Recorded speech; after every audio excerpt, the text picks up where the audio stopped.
వివేక హత్య కేసులో సునీత వేసిన పిటిషన్ నాంపల్లిలోని సీబీఐ కోర్టు కొట్టివేసింది. మరింత సమాచారం మా ప్రతినిధి శ్రీకాంత్ రెడ్డికి తెలుసుకుందాం. శ్రీకాంత్, సీబీఐ కోర్టు తీర్పుపై తాజా సమాచారం ఏంటి?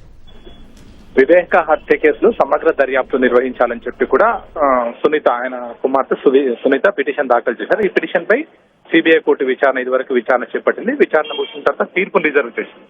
విచారణ సందర్భంగా సునీత తరపు న్యాయవాది పలు అంశాలను కూడా పేర్కొన్నారు. సమగ్ర దర్యాప్తు నిర్వహించాలి, ఇందులో ఇంకా చాలా మందిని ప్రశ్నించాల్సి ఉంది, అనుమానితులను ప్రశ్నించాల్సి ఉంది. కానీ సిబిఐ అధికారులు మాత్రము కొంతమందిని ప్రశ్నించారు. అందులో కీలకమైన అంశాలకు సంబంధించి అంటే హత్యకు దారి తీసిన ఆ తర్వాత హత్య తర్వాత చోటు చేసిన ఘటనలకు సంబంధించి పూర్తి స్థాయిలో దర్యాప్తు నిర్వహించలేదు, కాబట్టి ఇందులో సందేహాలు ఉన్నాయని చెప్పి కూడా సునీత తరపు న్యాయవాది నాంపల్లి సిబిఐ కోర్టుకు విన్నవించారు. ఆ తర్వాత సిబిఐ తరపు న్యాయవాది కూడా ఇప్పటికే సమగ్ర దర్యాప్తు నిర్వహించాము, దర్యాప్తు పూర్తయింది, అభియోగ పత్రం కూడా దాఖలు చేశాము, అన్ని అంశాలను కూడా పరిగణలోకి తీసుకున్నాము, కేవలం పిటిషనర్ సందేహాలను లేవలెత్తుతున్నారు, వాస్తవానికి అది కాదని చెప్పి కూడా సిబిఐ తరపు న్యాయవాది కోర్టుకు తెలిపారు. అయితే ఇరువైపుల వాదనలను పరిగణలోకి ముగిసిన తర్వాత తీర్పు రిజర్వ్ చేసిన నాంపల్లి సిబిఐ కోర్టు ఈ రోజు ఉత్తర్వులు వెలువరిస్తూ దానికి సంబంధించి సునీత దాఖలు చేసిన పిటిషన్ కొట్టేసింది. దీంతో ఇప్పటికే అంటే సిబిఐ అధికారుల వాదనలు పరిగణలోకి తీసుకున్నట్టు తెలుస్తుంది. పవన్.